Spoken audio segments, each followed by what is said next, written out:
In the event of a vacancy of the position of town administrator, the Board of Selectmen shall appoint a qualified interim town administrator to serve until such a time as the next town administrator is appointed, but not for a period for longer than 12 months. Do you have that in writing, sir? Yep. Okay.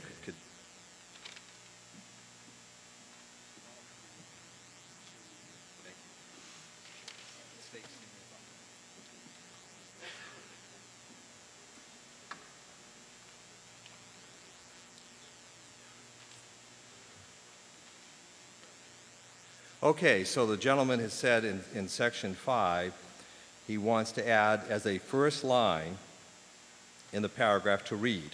So this is the very beginning of section 5.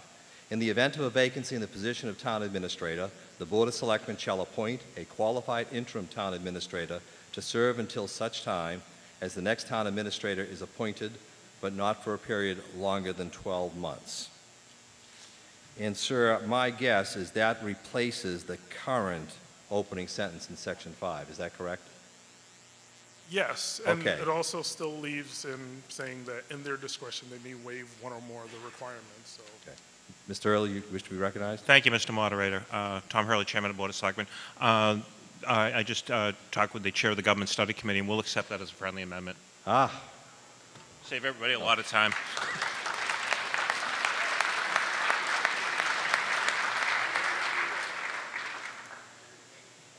So, Mr. Matthews, just so you know, it's now, it will become, if the Warrant Committee is going to support this, well, actually, it's been a friendly amendment by, we're all set. Yep, we're all set. Okay, so now we're back to the main motion, which is identical as printed, if you just hold on 1 second, sir, except for the change that Mr. Matthews has submitted, which I will get to the town clerk, who needs it for her records. And I believe we had, you, sir, were waiting next. Mr. Zulus. Thank you, Mr. Moderator. Mike Zulus, Precinct 3 Town Meeting Member and Chair of the School Committee. Thank you. Thank you. I need the practice at this.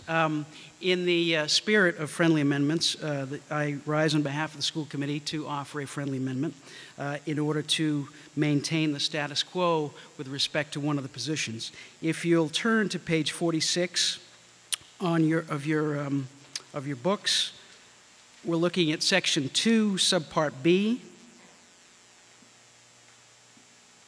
And about halfway down, actually it's the first full sentence of subpart B. It says, with respect to department heads only, and here's the friendly amendment. Parentheses, except for the Consolidated Facilities Director, comma, who shall be appointed by the Board of Selectmen. Currently, the Consolidated Facilities Director is appointed by the Town Administrator and the Superintendent of Schools with the approval of the Board of Selectmen and the School Committee. So the School Committee's friendly amendment, if that's clear to everyone, is to strike, beginning with the comma, to strike the comma and who shall be appointed by the Board of Selectmen. In our view, that will maintain the status quo with respect to the appointment of the Consolidated Facilities Director. Thank you. So, Mr. Zulus, it may just be your moderator that hasn't picked up. Oh, sorry. That's okay. Exactly where is the line that you're striking at? It's in page 46 of the warrant. Yep. Section 2, subpart B. Okay. If you go down to the first full sentence that begins with respect to, first full sentence. Yes, yep. And with respect to department heads only, parentheses, except for the Consolidated Facilities Director. And the friendly amendment is to strike everything thereafter prior to the closed paren. Okay. So basically to strike the who shall be appointed by the Board of Selectmen. Correct. And you're in hopes that since this is submitted by the Board of Selectmen and the Town Government Study Committee, they will accept that as a friendly amendment. That is my earnest hope. I'll bet you do. So do I. Thank you. Mr. Neely. Thank you. Mr. Hurley. Mr. Hurley said that's fine. So that is accepted as a friendly amendment. So again, just to make sure, that you, and again, I hope this has been some help, but it'll be better when we're able to actually make these changes as you're watching them, so you know, and hopefully we'll be there next year. But again, it's as Mr. Zula said, page 46, section 2, subsection B, about halfway down, there is a sentence that says, with respect to department heads only, parentheses, except for the Consolidated Facilities Director, and from now, who shall be appointed by the Board of Selectmen is stricken. It is no longer there. It's been accepted by both parties as a friendly amendment. Mr. McGettrick, do you wish to be recognized? Thank you, Mr. Moderator. Mr. Moderator, Joe McGettrick, Precinct 1.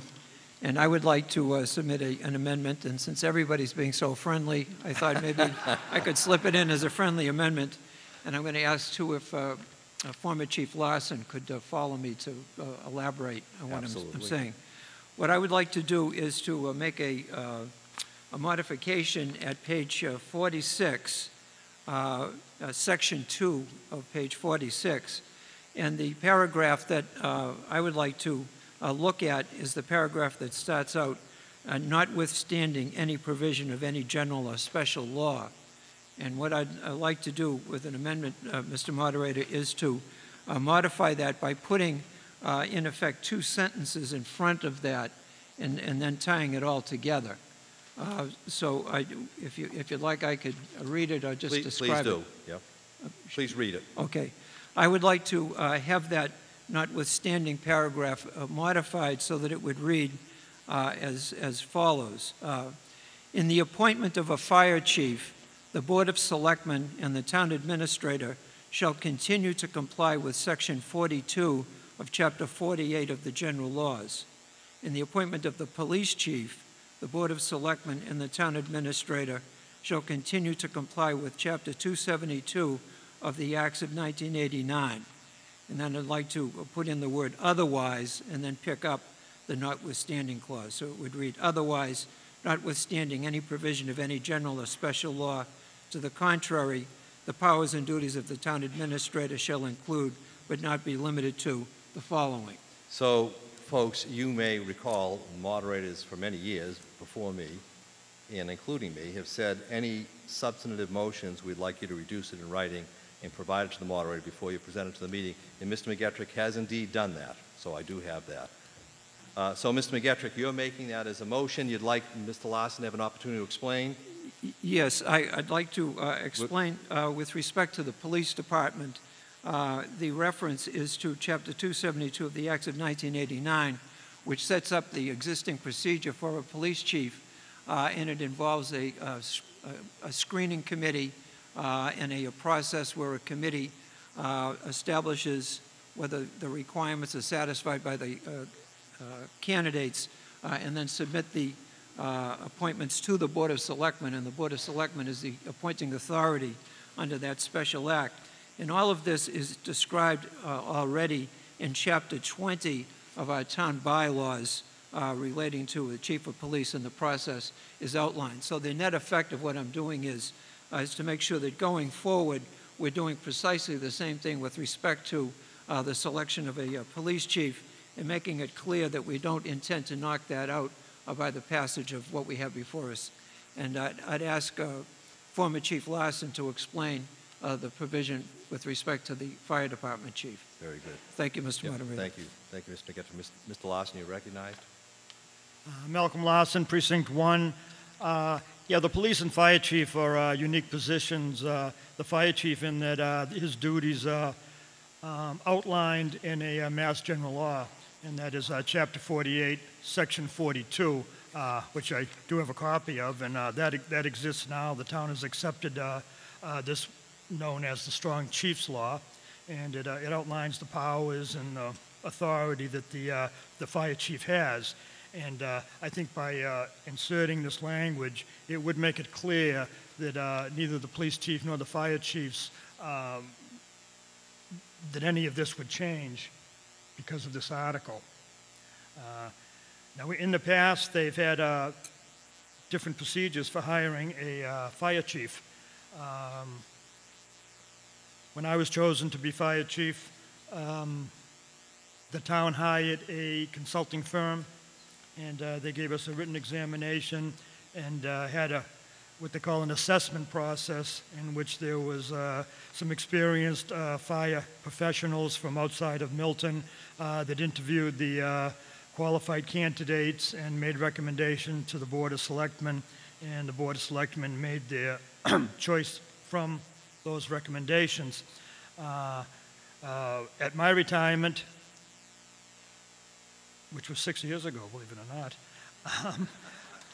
I had reviewed the previous policy and felt that it was unnecessary to have a private consulting firm to pay the fee and go through that, and that we may be better off to do it ourselves. So I got together with the town administrator, and we came up with a policy that I thought worked out very well, and it ended up having 3 local fire chiefs that were very well respected in the Massachusetts Fire Chief Association.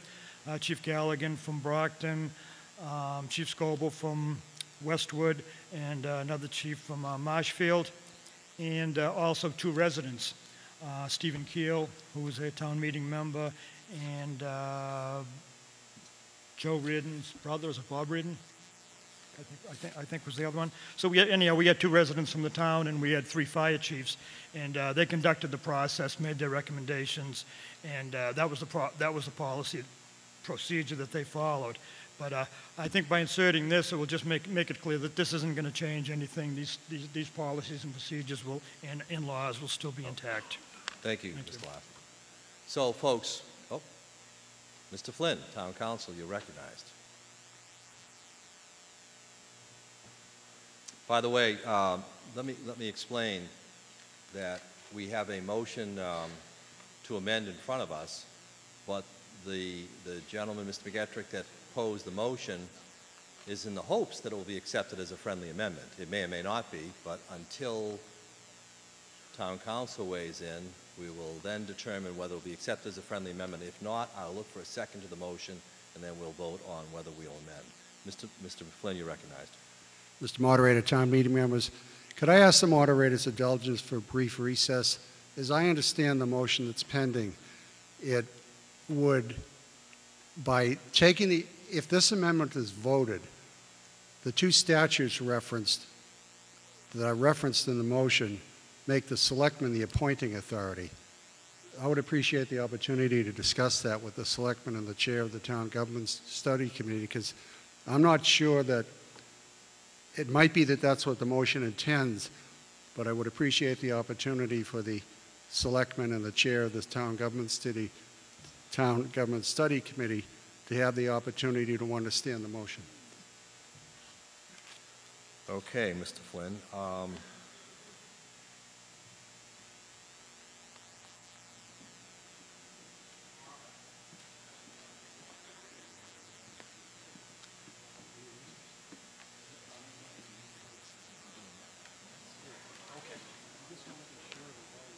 Okay.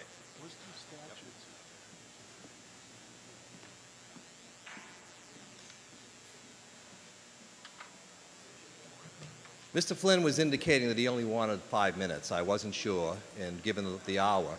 This is an important motion before the body. We've had some discussion at length, so let's take 5 minutes. But let's try to get back to this and see if we can't wrap this up tonight.